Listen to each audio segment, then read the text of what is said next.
Excellent. So welcome everyone. Welcome to Thursday night, 8:30 p.m. with the Happy Hotline Happy Hour. I am your host, Anna Saywell from the Happy Hotline. The Happy Hotline is an online resource bringing you inspirational snippets and tools of beautiful objects from around the world to help you live a happy and glorious life. As well on the site you will find, all the inspiring and crazy and latest observations and musings from my own adventures in my own world, so you can share a little bit in my personal journey there as well. I started the show, this is our third episode, and it's been an incredible adventure roller coaster starting this platform, and it's been one which I think I've enjoyed most out of any social media platform that I've used. Because it is that, wonderful connection that you have face-to-face with people. Vanessa, you and I are part of the same community, but we've never met and never connected before. And, it's wonderful to be able to connect through this platform, to have a really great conversation and be of service to people who are out there watching and who may watch the recording as well. So thank you for being part of this, for jumping in. Pleasure. And it's, Ray, can you hear me speaking? We can hear you, Ray. You maybe grab some headphones if you've got them. Oh, shit. Sorry. If you've got some headphones, Ray, maybe grab those. It might help. So, Vanessa, why don't you tell us a little bit about yourself? Sure. So I am someone who experienced... Can you see anyone else? We can see you, Ray. So I am someone who experienced chronic anxiety for decades, from when I was really little up until I was in my late 30s. And I transitioned through that finally, and I am now a stress management specialist and coach. And I have dedicated my life to helping predominantly women move through that barrage of emotions that they're feeling from stress and mostly anxiety. Because you know what it's like these days, being a woman, perhaps having children, having a career, building a business, husband, household, it's quite overwhelming and can quickly flip people into anxiety. So I help people move out of that so that they can start living life again on their terms and really enjoying life and feeling balanced and calm. Awesome.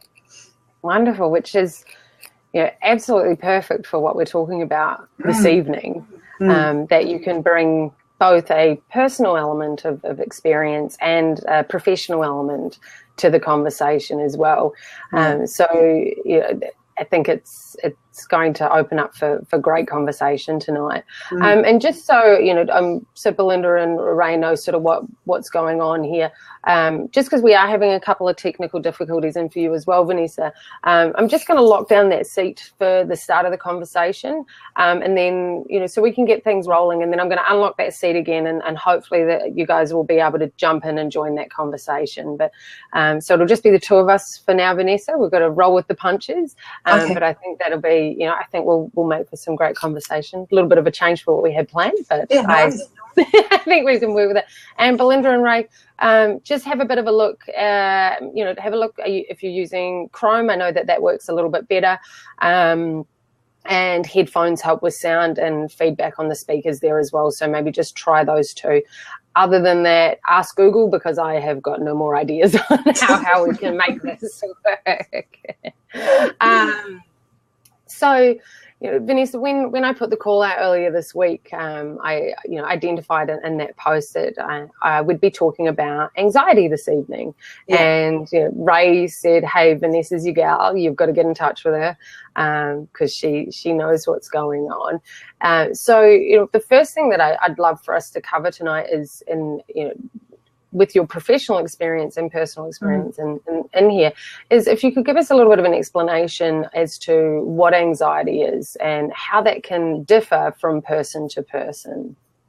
Yeah, well, anxiety is something that most of us experience, and it's really quite normal. We need it to keep us alive. We often experience it when we're about to do something that puts us out of our comfort zone. Maybe it is doing a presentation or having to do a talk.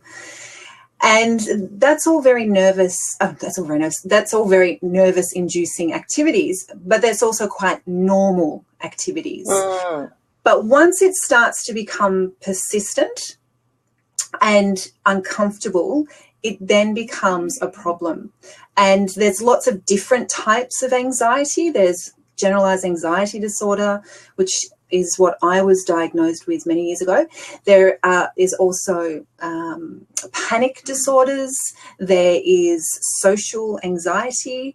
There are specific phobias. There's agoraphobia. There's OCD. And there's probably more that I have left off the list. But in terms of, I'll use generalized anxiety disorder because I know that the best. General anxiety disorder is when you have persistent worry over whatever, could be anything. Yeah. And this worry is most days of the week.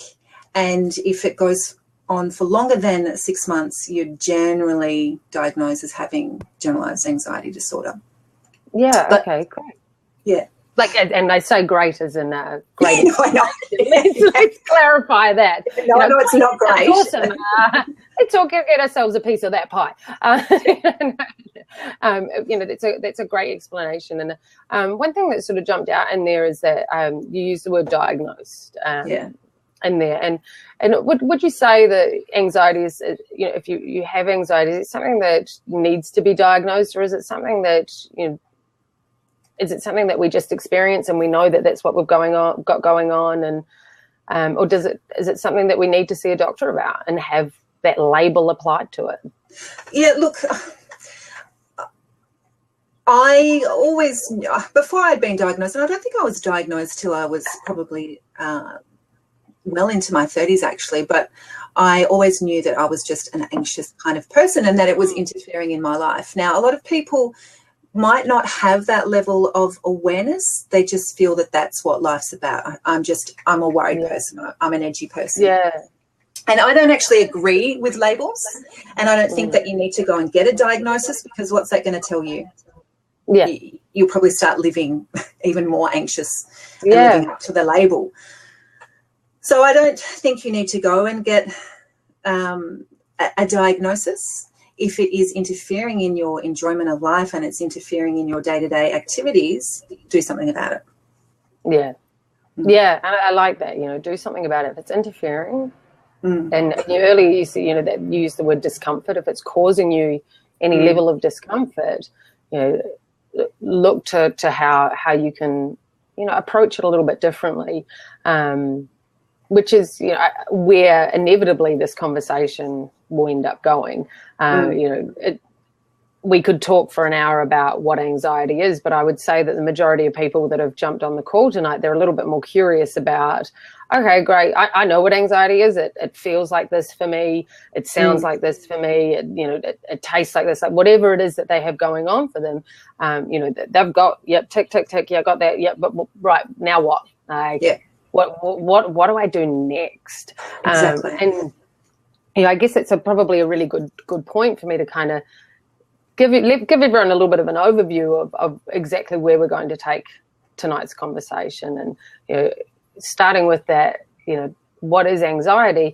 I'd really love for us to share a little bit of our own stories, and when we come through to that, I'm going to try and open up that line again and see if Belinda and Ray can jump back in there, share a little bit of our own stories of how, what it was like for us living with anxiety, and what it meant for us, when we got to that crossroads, because I'm sure everyone gets to that point where they go, okay, I can keep doing what I'm doing and keep getting the same results, or worse results for that matter, or I can make the decision to try something different. So having a look at, what that was, what it was that we tried, what really worked for us, what didn't work for us, what our biggest aha moments are, because I'm sure that everyone's, has had one of those aha moments where they've got, that is so easy, and if I only knew that 10 years ago, far out. They should have this on milk cartons. This is so simple. And I'm sure we've all had that moment. So sharing some of those and giving the people that are here tonight a few, backpack tips and tricks that they can take with them anywhere, take away with them as they're going on. At this point as well, I'd just like to, just highlight to everyone, ourselves included, that what we are discussing tonight, there is some information of a sensitive nature. We are discussing personal issues that come up, and I shared up there a couple of links. I'm sure they're in there somewhere, and if not, I'll put them back through. But I'll put in some in the comments bars links through to Beyond Blue and Lifeline. If you are in a space where you need additional help, there is help available. So reach out to one of those spaces or find someone that you really connect with that can support you through this journey. We are all in positions that we want to serve and support people in any way that we can as coaches. So if you feel that you connect with one of us and you're looking for that additional support, of course, our details are here as well. But that's not, it's not about us. This is all about you guys and what you can take away from this conversation. And so just, I want to let you know that if you are, if anything comes up tonight that is a trigger for you, to look for that help that you need to support you through that. The information that we're sharing as well, this is based on our personal experience and experience through our coaching businesses. But nothing that we share is, should be construed as psychological counselling or any type of therapy. We're trained coaches. Well, I speak for myself. If I'm incorrect on your experience, Vanessa, please correct me at this point. But that's what we can share with you this evening. But I trust that everyone will take some value away from it, some sort of, hot tip or trick that they can throw in their backpack and take every day. So before we jump into our, little bit of our personal stories, I'm going to just open up that seat again, Vanessa. So let's just see if the other two can jump in there. And there we go. I've opened up that seat. So Ray and Belinda, I've opened that seat back up, so you should be able to jump in, see how you go. And what I might also just try is, I think I can make these guys co-hosts as well. So I might see if that supports them being able to get on the call. Hello, I'm here. Sorry. Ray, welcome. Hi. Better late than never, as they say. I had IT issues. I'm in a strange place and it's not my usual internet provider. And for some reason, I think it was a firewall. So my apologies. Okay. Expect that to happen. Sorry about that. Here we go. Looks like Belinda might be having a little bit more luck as well. So ladies' night can begin. It's the first time on the show where I've had 4 female co-hosts with me. So it's very exciting to have, that strong female presence on the call tonight, which is really, really cool.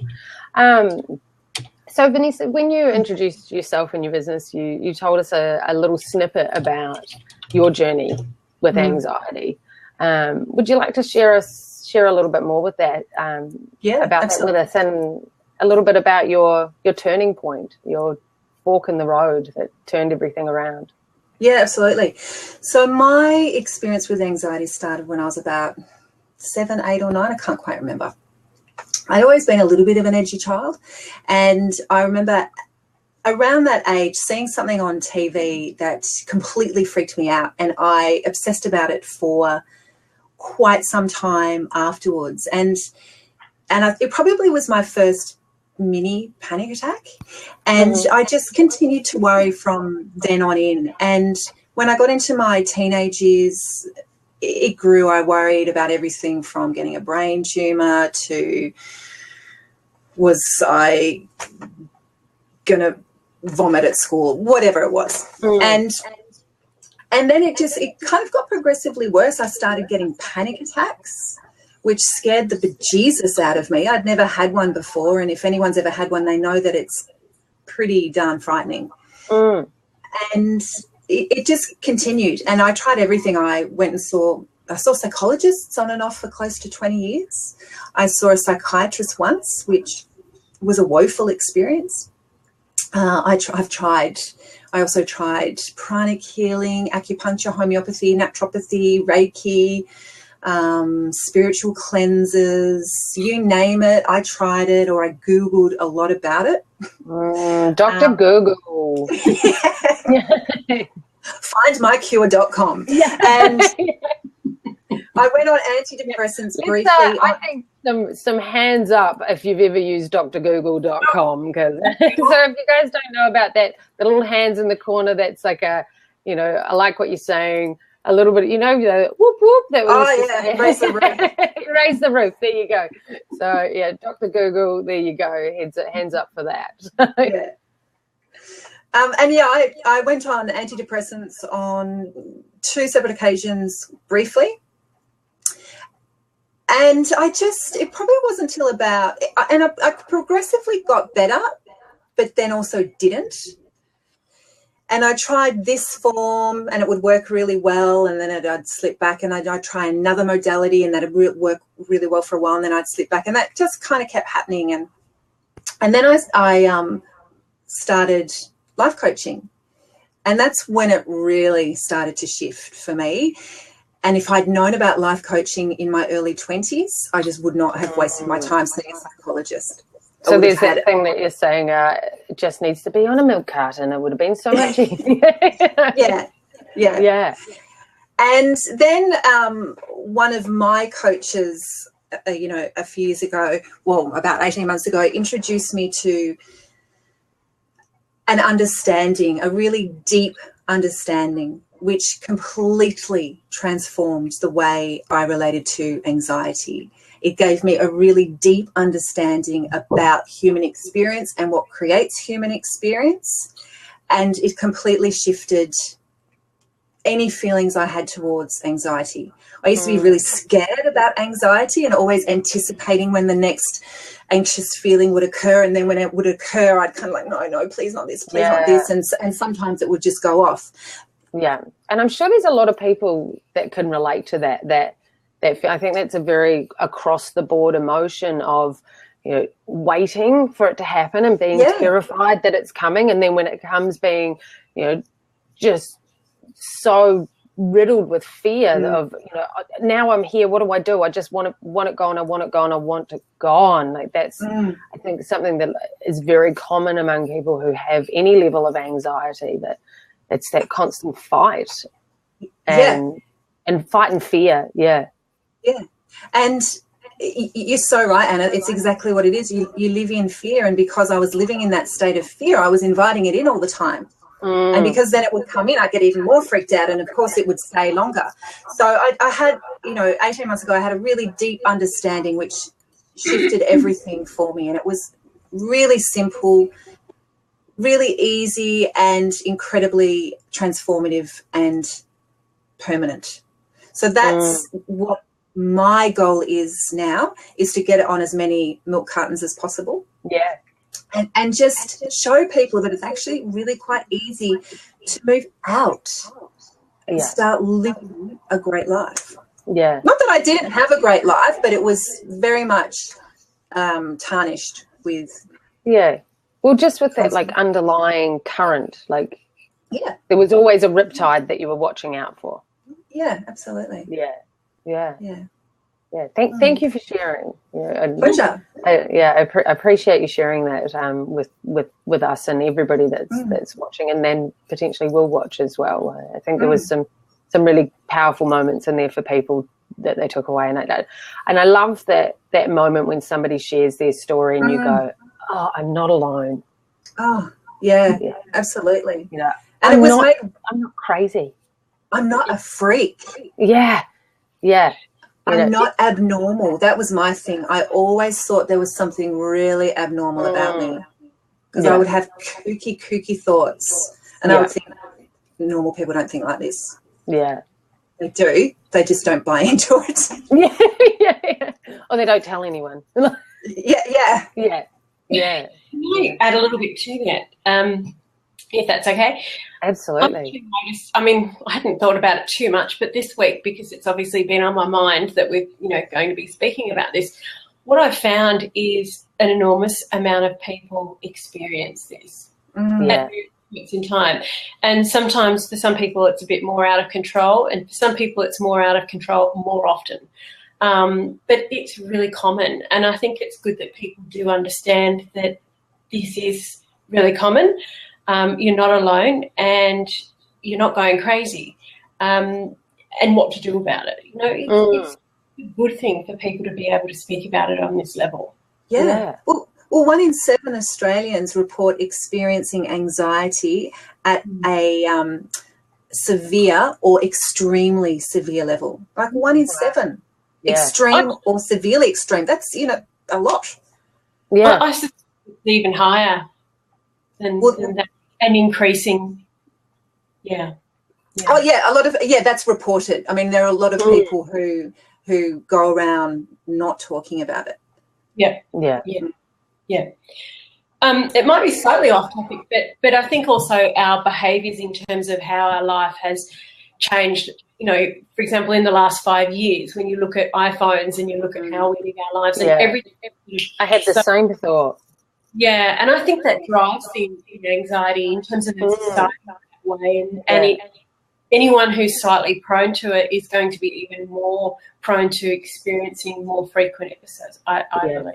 Yeah, and I thought the same thing when social media, the level of comparison that comes in with the increase in social media, and this is, I don't want to turn this into a bag out social media fest, because it's got just as many pros as it does cons, if not more actually. It's a fantastic platform, but a couple of things that do come in with this is that the increase of social anxiety, which is so weird when you go social media increase in social anxiety, because it removes us from society in some way. You see these jokes and memes of people down, completely removed, and not having the ability to have face-to-face conversations and confrontations as well. Our ability to have difficult conversations has become so much more difficult, and the other side, that game of comparison that we now play.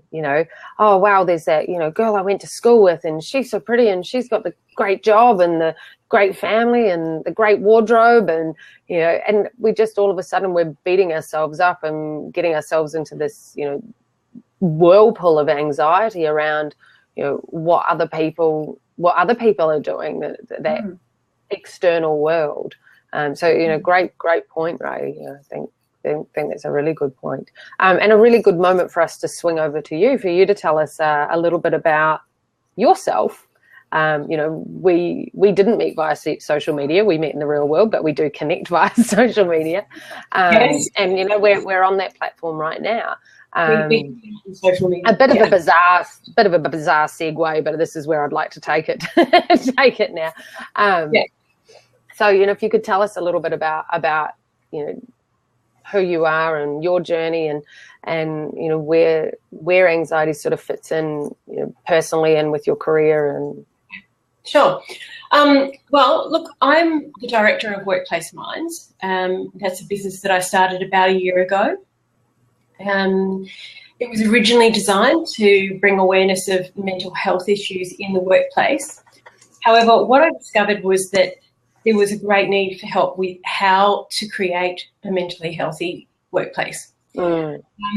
So then I went on to realise that a really significant contributing factor was actually behaviour. So I became a workplace coach and focused on using behavioural profiling and strategic coaching to modify and change toxic workplace behaviour. So that's how Workplace Minds came about. I've been a registered nurse for a long time and delivered primary health care in remote settings, worked in cardiac areas, worked in adult education and training, and delivered mental health first aid training. So that's a bit of my clinical background, and obviously I think mental health comes into that in terms of, in all of those areas, mental health comes into it. And also when it comes to workplaces, we've all worked in workplaces where we've experienced toxic behaviours. So it's an area where I feel it all ties in. We spend a lot of time in the workplace, and, you know, that's where I feel that it is actually a really relevant thing to be working towards trying to achieve healthier. Yeah. So I guess that's where I'm coming from. I guess like everyone, I notice at times I experience degrees of anxiety around certain things, which I have to admit that coaching's probably helped me self-talk a little bit in terms of addressing some of those issues. And it's probably also made me realise it's more normal than I previously did realise. Yeah, and there's that word again, that word, you know, it's more normal than I realised. And I think that would be, you know, probably our first and possibly the most important takeaway that I would love for people to take with them tonight, that whatever you are experiencing, it's completely normal for you. And it's, you know, you're not a freak, you're not crazy, you know, you're okay. And if it is causing you discomfort and it is something that you want to change, that you are absolutely capable of doing that. And you have everything within you and available to you to support you in being able to transition through that space. And, you know, Vanessa and myself, with our personal experience through anxiety, and, you know, Ray, with your, you know, with your work and working within this area, and, you know, on a slightly lower scale, I think. And that's, I love that we're very varying degrees of where we kind of fit on the anxiety scale, if that's such a thing. I'm going to make it up, it is now. You know, we have varying degrees, but I think it's such a wonderful thing for people to see that, you know, there are different levels. There's no cookie cutter mold for this. You know, it's not like, you know, you're born and you get the same stamp of, you know, right, and anxiety for you, and it's exactly the same for everyone. It's completely different. You know, and Ray, if it's okay with you, that might be a nice time for me to sort of lead into a little bit about my journey, if that's yeah. So, you know, it was really interesting, Vanessa, when you were saying about, you know, when you first realized you had anxiety and you were, you know, 8, 9, 7, somewhere in there. And I'd never actually sort of stopped to think about, you know, when anxiety first became part of my life.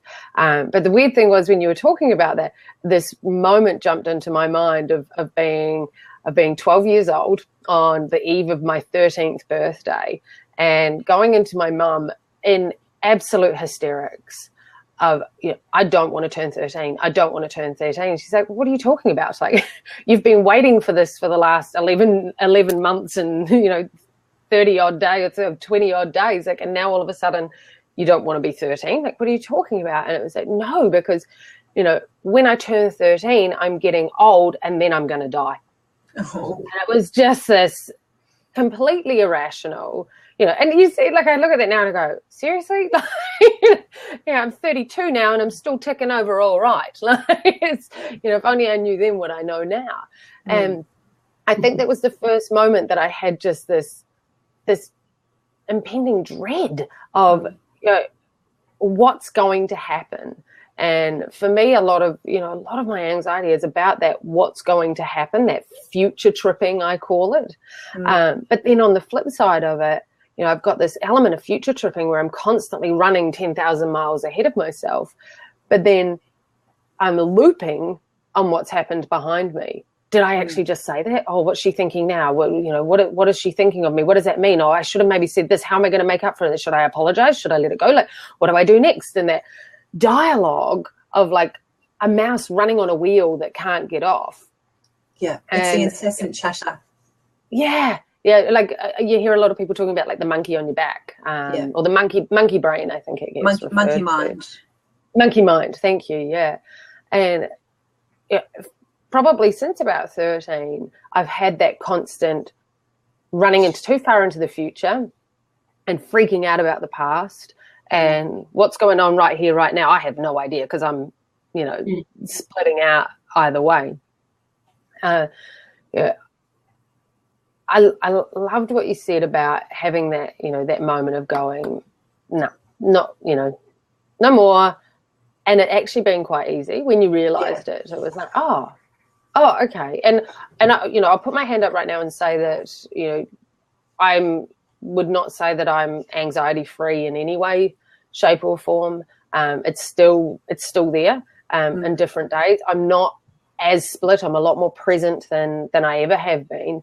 But I loop on crazy things. There's that word again. Things that are completely out of my control, and it's funny because I've now got this awareness. Okay, if I'm looping on this, if I just do an action to stop that, like apologizing. Often, like if I've said something that I shouldn't have said that, and I apologize, the person's like, what are you even talking about? I don't even hear you say that. It's like, yeah. And by taking that next step action, it's sort of solidifying for me more and more that actually people don't care as much as I think they care. It's only up here. Exactly. Exactly. Yeah. And I think you said before that you're not entirely anxiety free. Well, in all honesty, no one's ever going to be entirely anxiety free. I still have thoughts that have the potential to be anxious, but because I now have a different relationship to my thinking, I don't get hooked into the whirlwind. So I'll give you an example. The other night I was lying in bed and I was thinking about, I'd love to go on a holiday with my husband, just him and I, not the kids. And I thought, I really want to go to Hong Kong. So I thought, imagine getting on the plane, going to Hong Kong. And then my mind went, but what if the plane crashed and our kids were orphans? Well, what would we do? Well, they'd have to go to my sister, but my sister's got her circumstances have changed, so she can't have them anymore. So we'd have to change the will. And I could feel the anxiety rising. Now, a few years ago, I would have just been off on a tangent with that. Yeah. But because I now understand my thinking and what creates my experiences, I was able to put a full stop. And I giggled. I went, you're hilarious. Yeah. So we are still going to have thoughts that have potential. And I think that there's an expectation from people that I'm only going to be okay when I have no anxious thoughts. Yeah. That's not reality. Everyone, doesn't matter how enlightened they are, still has anxious thoughts, but they know what it is and they know not to buy into it. Yeah. And you said something really great at the very start of the conversation tonight about how those anxious thoughts can actually be quite supporting to us. That anxiety and fear can actually protect us. If you think about when anxiety steps in and through instinct. Yeah, well, it's it's evolutionary. So it's from the amygdala. So back in the caveman days when we're all, chilling around the fire and someone heard a rustle in the bushes, the amygdala would charge and let's get inside so we don't get eaten by a saber-toothed tiger.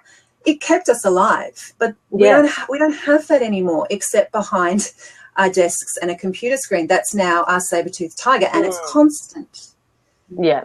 And whereas we used to be able to outrun the saber-toothed tiger and the adrenaline would be released and we'd be able to rest and digest, we're constantly in fight or flight mode now. So, yes, it did have a great purpose. Or when you're standing in front of a bus that's careering towards you, get out the way. You get that adrenaline surge. So it is supportive, but it's now hanging around us for a lot longer because we're sitting behind computer desks and we're checking Facebook and we're going, oh, my God, she's just posted that. That looks amazing. I don't have that. Yeah. And the anxiety rises. Yeah, and what you said before about buying into it. Sorry. Go ahead, Ray. Sorry. Yeah. I think we're too in our head rather than in how we're designed to be more so physical than what we are. Absolutely. We live so much in our head, and that's where the whirlwind of thought happens.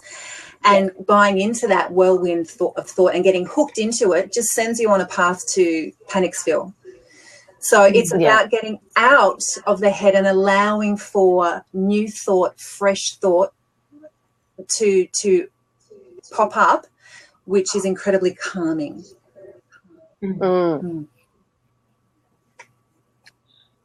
Nice. And I think that's a perfect opening to start having a look at some of the things that we share with our clients, some of the things that have worked incredibly well for us, and whether that's, because there's sort of two things that we can look at here. There's the thought processes behind it, and then there's also some of those really cool tips and tricks that we can take away to, whether it's a breathing exercise, a mantra, a meditation, an activity, and exercise that we can do, that some really great things that people can sort of take away from them.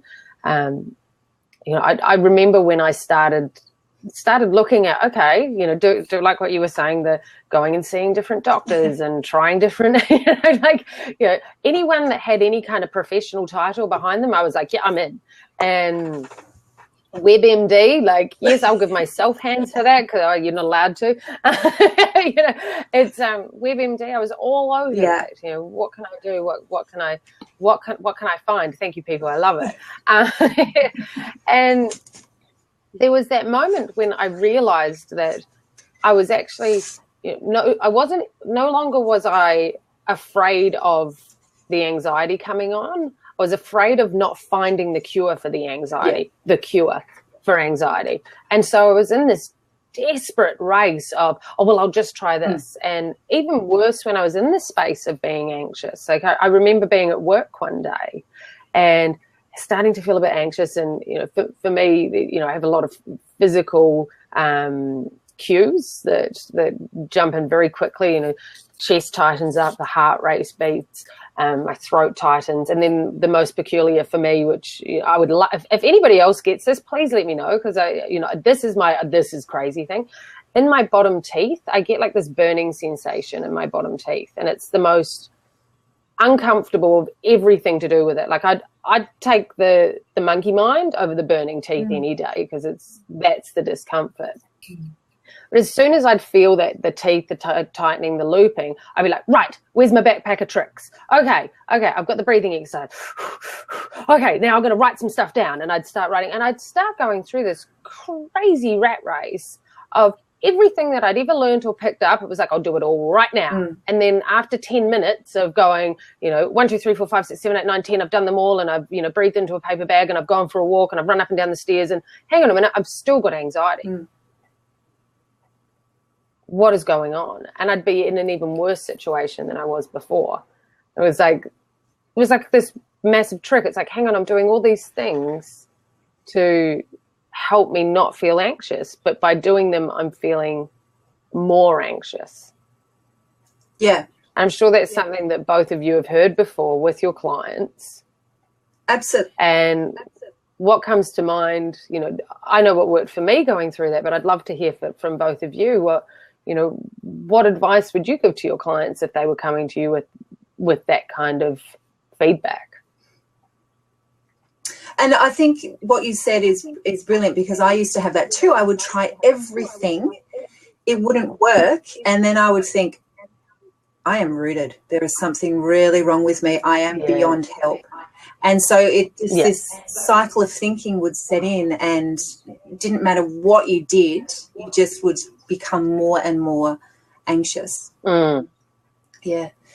So in my practice working with my clients, there's a number of things that I do with them when they're feeling anxious. A great thing to do is to breathe, because when we are stressed or anxious, we tend to breathe from our chest, and it's that shallow breath, and you can't actually get a whole lot in when you're doing shallow breathing, and it sends a message to the brain of, hey, we're a little bit stressed, so more stress hormones flood the system, which makes you breathe a bit quicker, and it just goes round and round and round and round. And that's sometimes why people faint, because they're not getting enough oxygen, and you're in fight or flight mode, and it really activates the sympathetic nervous system to be on edge.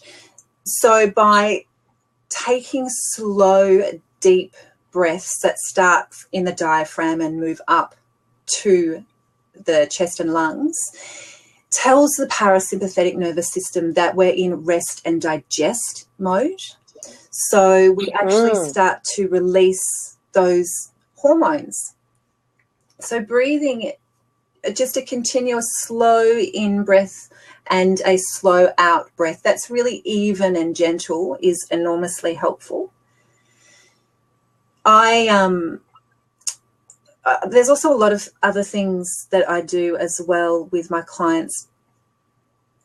It's more for me in my practice, and every practice is different, but what I've noticed that's most effective with my clients is really educating them on what causes their experience. Yeah. And really what is happening when we're feeling anxious is that we are just feeling our thinking. Mm-hmm. We've seen a dog and we go, I don't like dogs. And so straight away we've got this anxious feeling. Or we see a roller coaster. I'm scared of roller coasters. So we then have a scared feeling. So that all that's ever happening in any moment is that we are feeling our thinking. And that feelings are just the shadow of a thought. And when people hear that, and they hear it on a deep level, not on an intellectual level, because then they're just in their head again. And as Ray said, when we're in our head, we're anxious. So you've got to hear it from a different space. And having that deeper understanding really enables us to go, okay, it's what I'm experiencing is just thought. That's all. And it's really quite profound and has a very deep impact for my clients. And so there's some of the strategies that I use. Ray, what about you? I don't want to no, that's I really like what you're saying, Vanessa, and I'm nodding away thinking, yes, I agree. So I would probably have to say that I do many similar things that you do. One thing that I will add is I noticed you were talking about the breathing. And sometimes I find, breathing's great, but I find sometimes that distraction, breathing can be a distraction as well. And sometimes giving them something else to think about, to focus on, or to take them out of their own heads in terms of it's very, very internal, isn't it? It's very me type thing. And it's difficult sometimes for them to go outside of that and to literally be outside of that space. Sometimes getting them to do something different. I've heard people talk about, clinicians talking about the fact that the brain doesn't necessarily do the two things at the same time.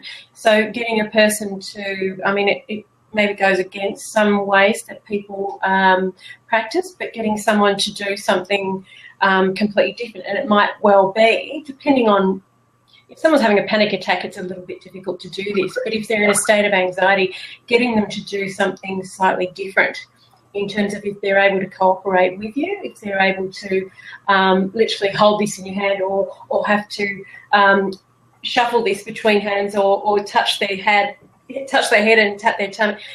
Patterns where they have to think about doing something different other than the pattern of anxiety, of doing anxiety. Yeah, it switches up the neural pathways and scratches that record, so to speak. Yeah. Yeah. I love that, what you just said at the end there, like, rather than doing anxiety.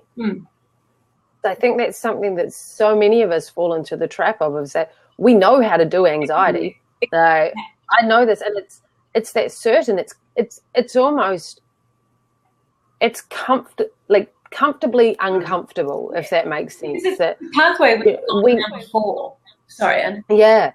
No, please. Yeah. And we know that, we're familiar with it, and it may be the desirable one, but we're comfortable with going down that again, because we recognise the pathway. When I get to here, I do this, and when I get to here, I do that, and when I get to this stage, I do that. Then this happens, and then it's over. Sometimes that pattern that people are comfortable because they know that the end will come if they just follow that, whereas they may not know a different pattern and may not be willing to go down that. Yeah, and the fear as well, I think something that a lot of people face is that fear of, and especially if we've tried so many things before, the fear of, what if this doesn't work?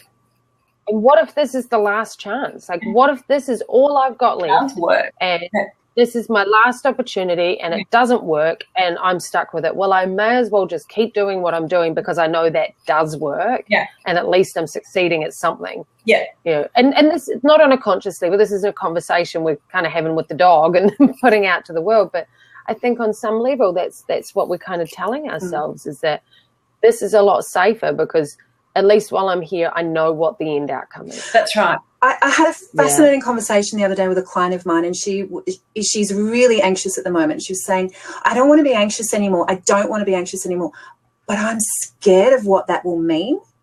And it's of not recognizing yourself. Yeah, well, she had become that. She identified herself with being an anxious person, and I can relate to that because I remember I'm just an anxious person. That's just part of my personality.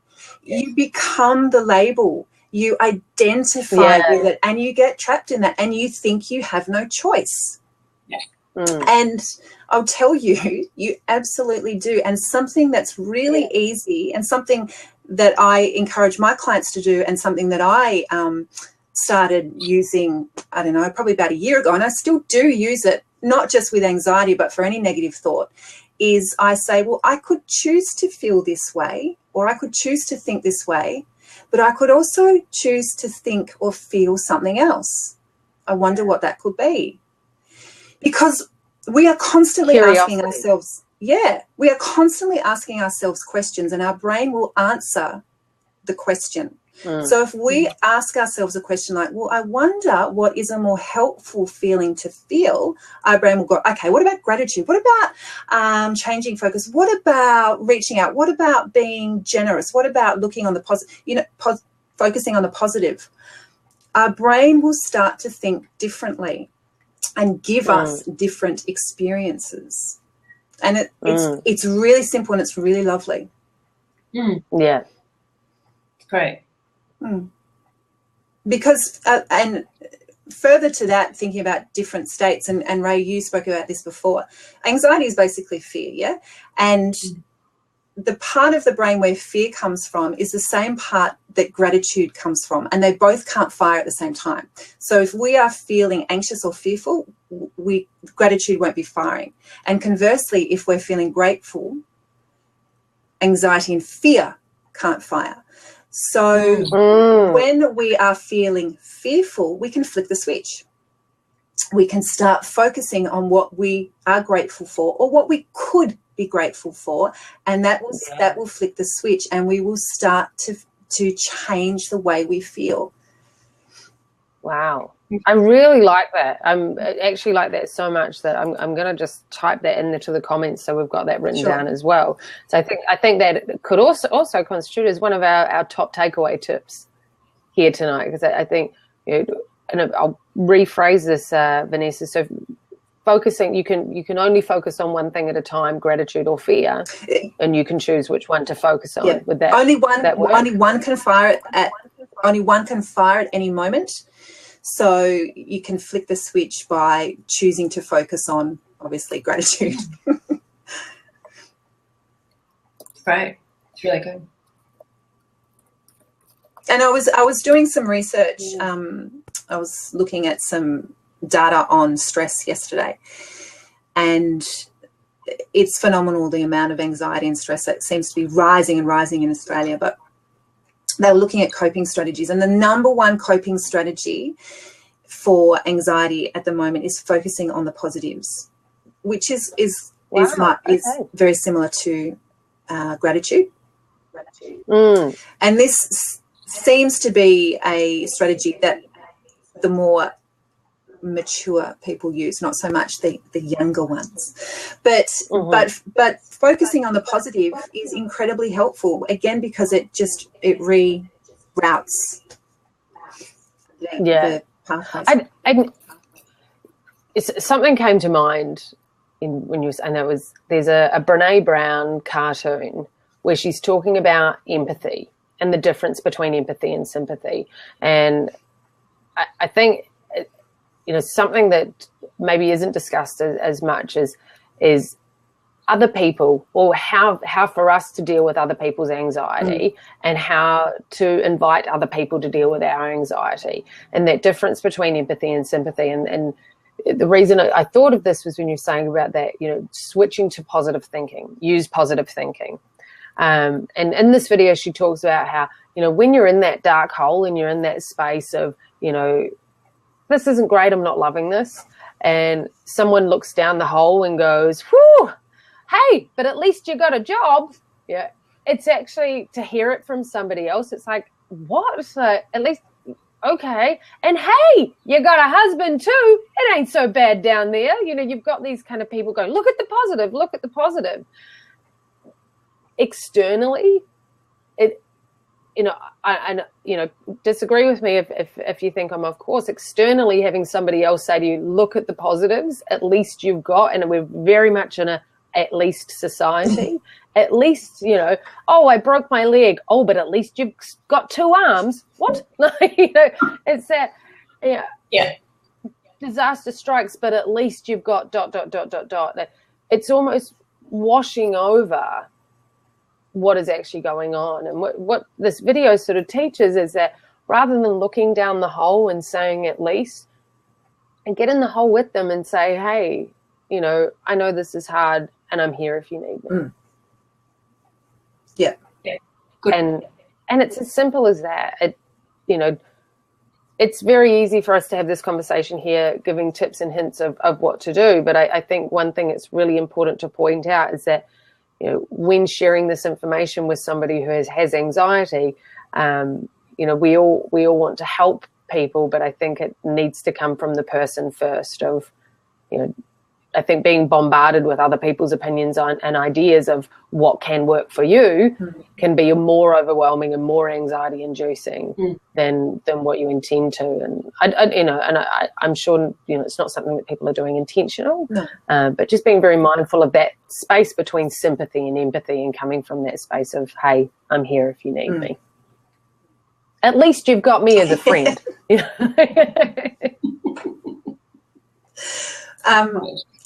There is just further, if I can give one more little tip, which is it's not going to help if you're in the acute stage of panic attack or something like that, but this is something that the US Army uses as part of their comprehensive soldier fitness training.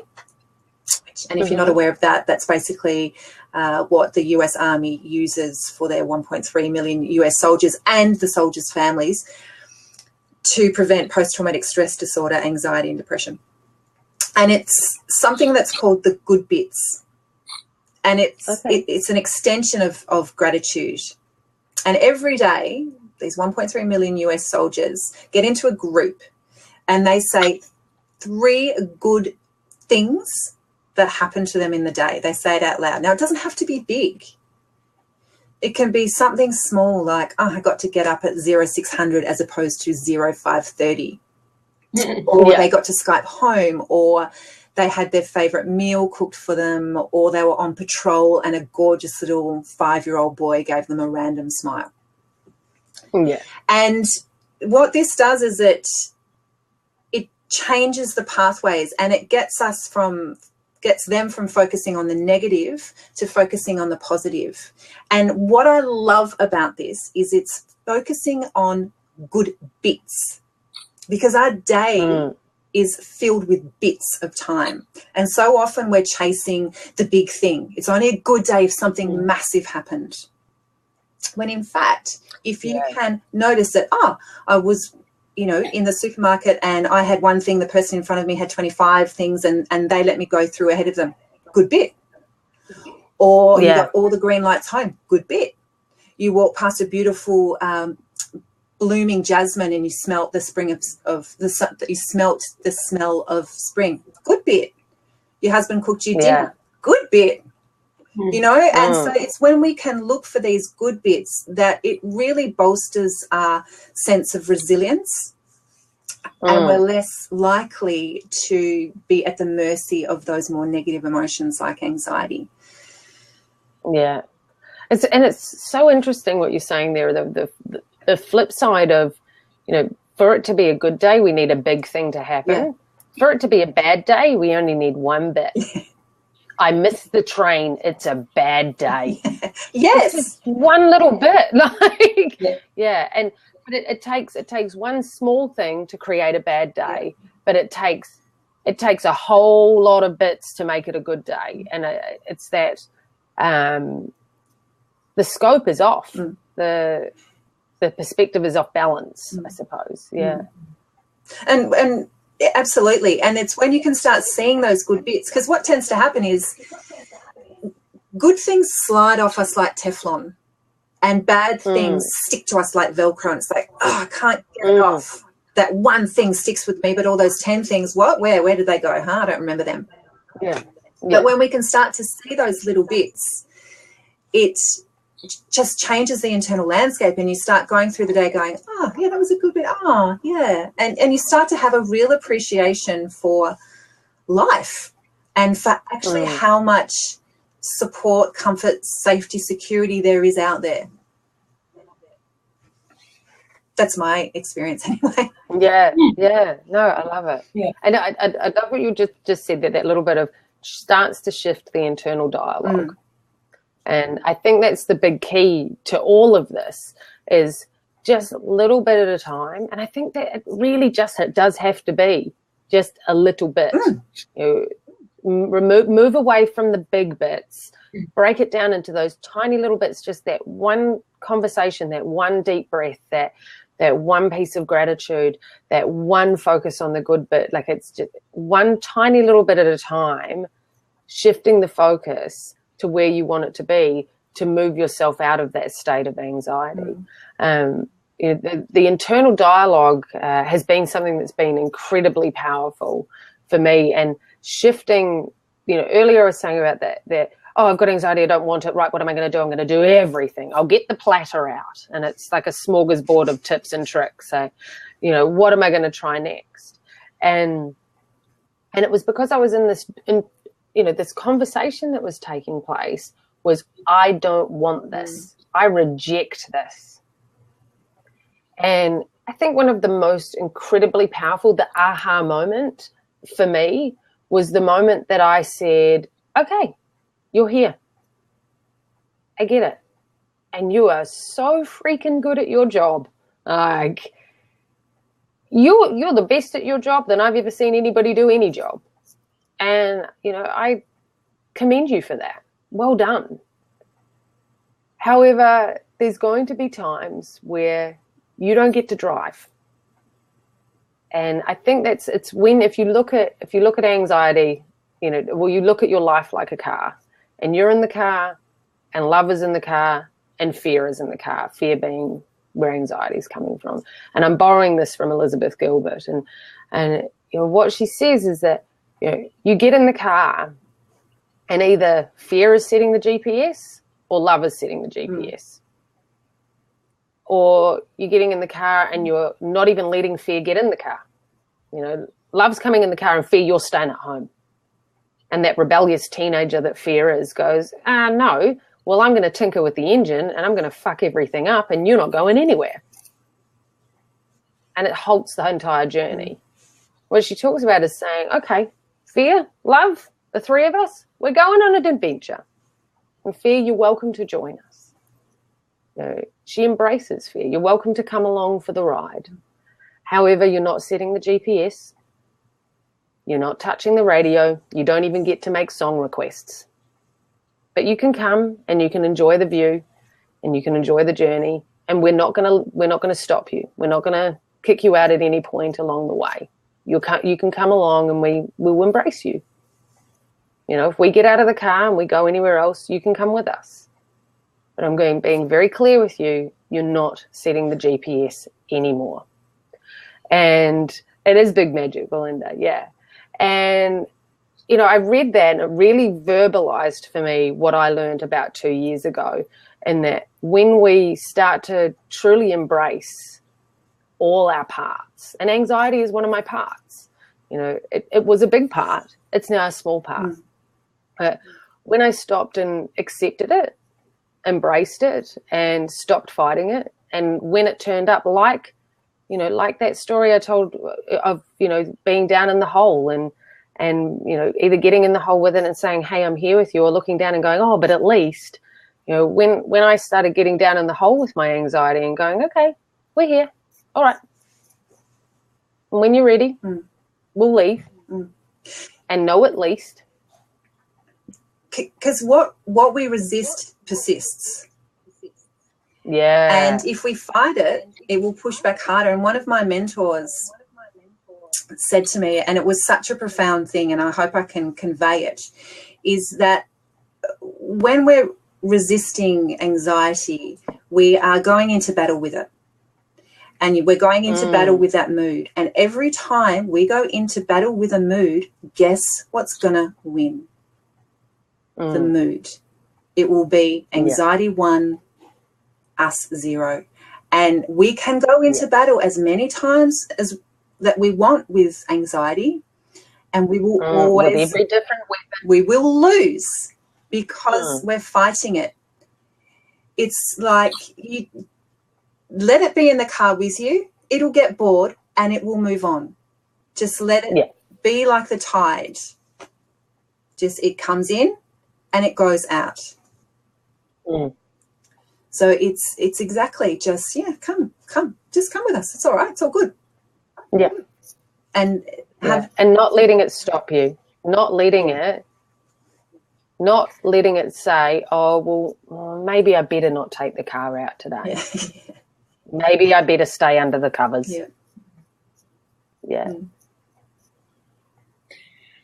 Vanessa, I'm just wondering, do you do work with children? Because I think that's an area where we're seeing increasing numbers of children displaying anxiety-type patterns. Yeah, I haven't yet. It's something that I'm really interested in doing. Our son, he experiences anxiety from time to time, so I've actually been introducing both of our children to the nature of thought and how we relate to our thinking, and how our thinking can either make us feel great or make us feel like shit. And they're starting to get it. And we've been there's some beautiful, if anyone out there has children who experience a little bit of anxiety, there are some beautiful books. There's one called the Sarah series by Jerry and Esther Hicks, and which really introduces kids to the concept of how powerful thinking is and how thinking creates everything. So no, to answer your question, Ray, no, not yet, but it is something that I do have an interest in. And our son is my guinea pig at the moment. He's what, sorry? He's my guinea pig at the moment. Oh, yeah, they're very good for that. Yeah. I do think that everything that we've sort of been talking about tonight is very transferable to all ages. It's just adjusting the language, making it appropriate to that age. Maybe not dropping the F-bomb in, among other things. Yeah. Thanks. Well, we've come to an hour in the show, and unfortunately, Belinda, we weren't able to get your connection going there tonight, but we will try again on another episode. Sorry you couldn't join us, but I've loved the comments that you've been sharing there. She's just popped in that she reads those books that you mentioned, Vanessa, to her girls as well. And she said there's another book called Construction Crew Book that she recommends there as well.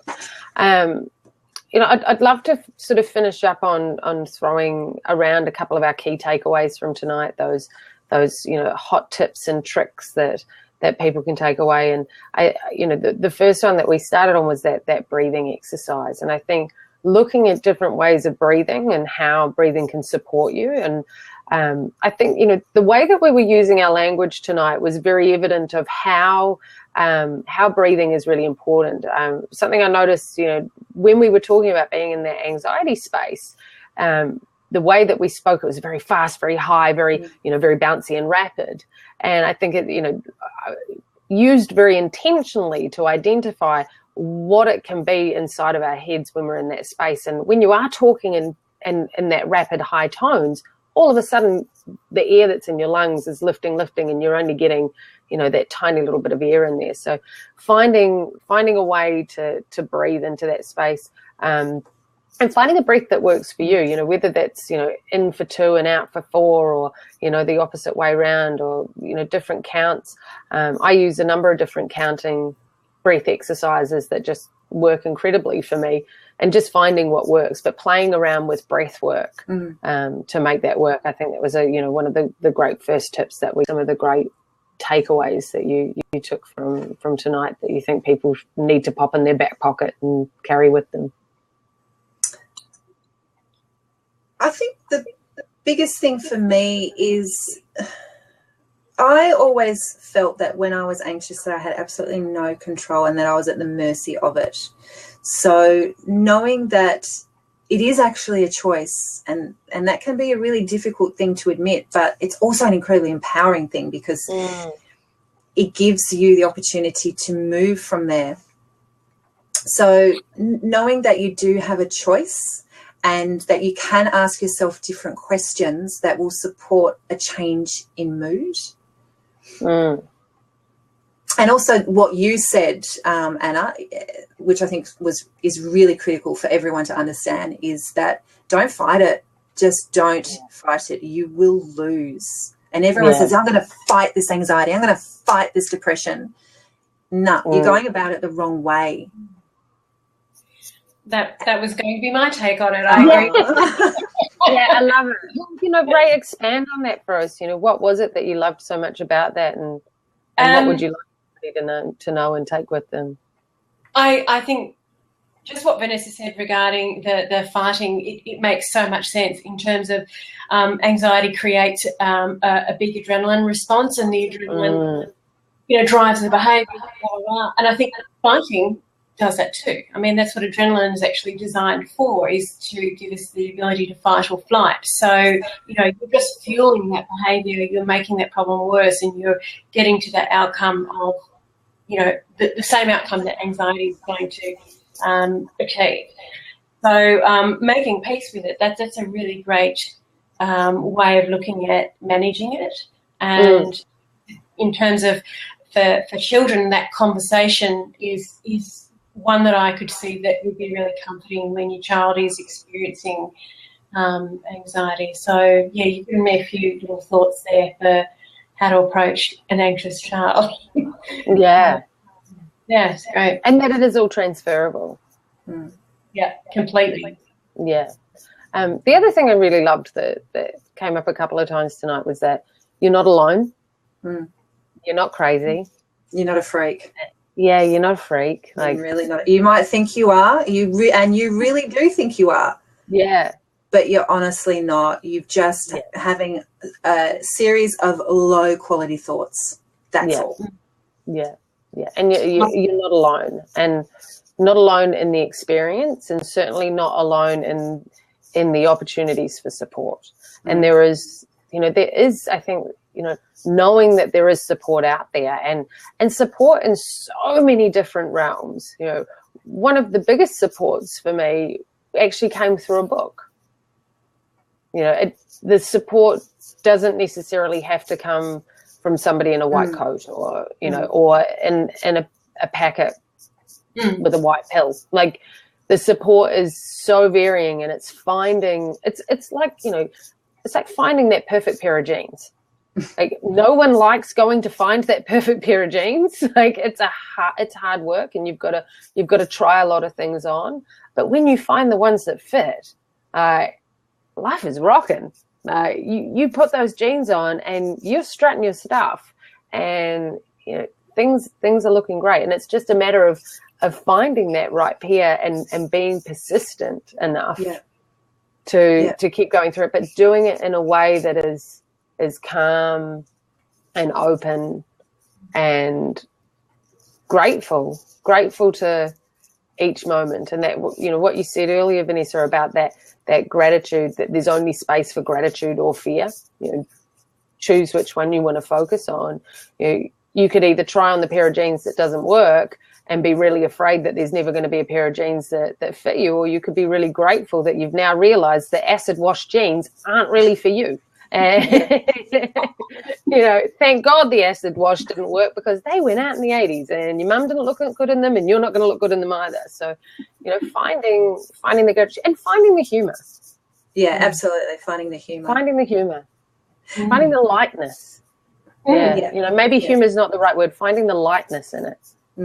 But you can see the humour in it as well. Like when I was giving that example of fantasising about going overseas with my husband and then going, oh, what if the plane crashes and we have to change the wheels? And then it was hilarious. Like, seriously, Vanessa, where was that going? But something that you said, Anna, I know we're going over time and I could talk about this forever, but quite okay. If you do go and get professional help, have a conversation with the person first before you start a relationship with them, so that you have a feel for what their modality is and how you might relate to them. And my other recommendation would be,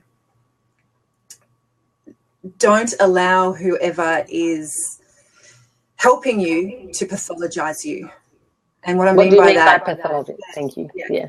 So what I mean by that is, when I briefly saw a psychiatrist, he would say, oh, yeah, well, he also diagnosed me as having obsessive compulsive disorder. And he was basically saying, oh, well, people like you who have OCD, and he just was very much about labels and was treating me like an illness. So if you go and get support, don't go and see someone who focuses on your illness. Yeah. You want to go and speak with someone who looks for your greatness, who looks for your resources, who looks for your wisdom, who looks for your ability, and who looks for your capability, because that is going to empower you so much more than someone says, well, hopefully you'll be able to live a 2 out of 10, or you might only experience this, you know, 70% of the time, or you know what I mean? There's a real difference in the angle they come from. Yeah. And finding the right fit. Find the person. And, you know, we all know that, you know, we're not the right coach for everybody. No. But we're the right coach for somebody. And that when that fit happens, it's like magic. Yeah. Because when that coach, and, you know, even when we're working with coaches ourselves, you know, when we find that coach that we have that instant rapport with, that get, like, you know, you kind of meet that coach and you go, do I know you from a past life? You've just got that, you know, deep soul connection that it makes the whole process so much easier and so much more enjoyable. Yeah, absolutely. Yeah. And there is that right person. And if you are working with someone that isn't the right fit, you know, do yourself the service of finding someone who is the right fit. I think that's some really great advice. Yeah. I love it. Fantastic. So we are at the end as we wind down into that. You know, serious conversation tonight, heavy conversation, but I think a conversation that needs to be had. It needs to be had more often, and you know, a conversation that I would love to be seen and had, you know, more water cooler conversations, as they say. You know, make it your challenge to have this conversation with somebody this week of, you know, how we can all view anxiety a little bit differently and what we can incorporate into our lives. And, you know, if you know somebody with anxiety, jumping down the hole in with them and, you know, putting your arm around them and saying, I know it's dark, but I'm here when you need, and know at least. You know, it's not at least I'm here with you. Yeah, I'd love to, you know, just take this moment to thank you both for joining me this evening. It has been a lot of fun and very informative, and I've certainly taken away some great takeaways, as I'm sure, you know, everyone that's viewing tonight. I know Laura has thoroughly enjoyed the conversation and said at one point that she would love to be able to have these conversations every day, and that's fantastic, Laura. You know, we would too. We would love to have these conversations every day. So, you know, come and find us on social media. Where you know, our social media handles there. I'm sure they go across all those social media platforms. So please, you know, come and find us, because we are having conversations like this every day on one platform or another. So, you know, this is what brings us joy. So it was a pleasure there, and thank you for engaging in the conversation. And to Belinda, thank you for joining the chat on the side there. Sorry you couldn't make it in. Laura's just asked Vanessa, she said you're not on Twitter. Is that correct? No, I'm not. I'm not up to speed with Twitter. I don't get it. But you can follow me on Facebook. 360 Coaching is my business. Do you want to pop that in the comments there, Vanessa? Oh, just type it in the comments. And then, so if you just put the handle in there, so facebook.com and then / your Facebook contacts. And Ray, if you do the same, that'd be fantastic. And I'll throw mine in there as well. And if anyone wants to connect with us via Facebook, it's always a great platform to connect with people, because there's the comments that go all the time. I will wrap this up, because we could definitely sit here all night. I'm sure we could. Thank you again. There was always help out there. There was always a conversation to be had, and as always, it's been a pleasure and an honour. I'm Anna from the Happy Hotline. I'm here with Ray and Vanessa, and it has been an absolute joy spending this Thursday night with you at the Happy Hotline Happy Hour, talking all things anxiety. Until next week, where we will join again at same time, same place, with a topic yet to be disclosed, but I'm sure it'll just be just as fantastic as this week's topic, and maybe the same special guest, maybe some new ones. We'll see what the road brings us. But until then, I will surely see you around the traps on social media, our favourite place to be. And have a great night. Have a great weekend. Take care. Mwah. Thanks, Anna. Ladies. Thanks, Ray. Yeah, that will take you out. See you. Bye. Bye.